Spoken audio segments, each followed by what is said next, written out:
I thank Mr. Paulman, firstly, for his leadership on this issue, and I thank the chairman for bringing this bill before the committee. The medical device tax has already, of course, been devastating to innovation, patient care, job creation, especially in my home state of Indiana. Thousands of jobs have been eliminated.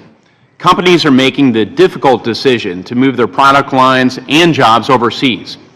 R&D has also been significantly reduced and capital investments have been cut back.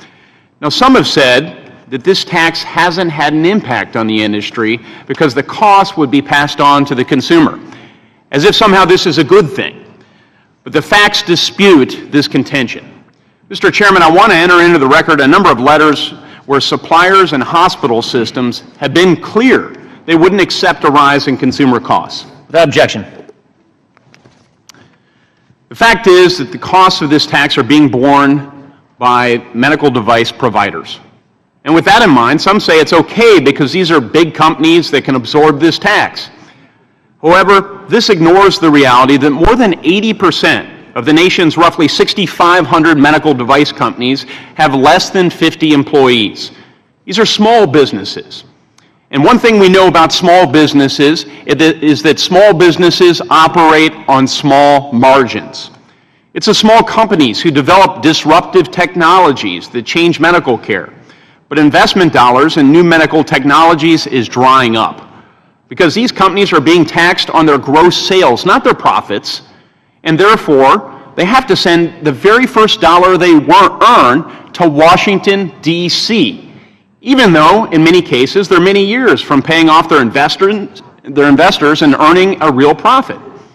So regardless of what opponents of device tax relief might say, the costs of this tax are being felt by many small businesses, and that's leading to reduced investment here in the United States.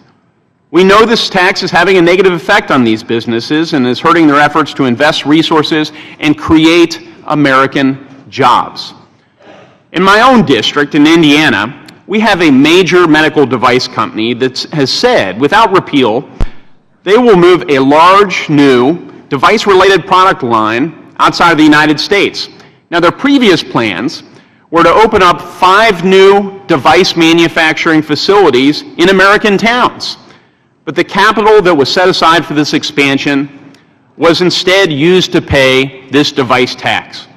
This Hoosier company isn't the only one, of course. We've read reports of job cuts on account of the device tax and other medical device manufacturers that have curbed U.S. expansion due to the tax's costs.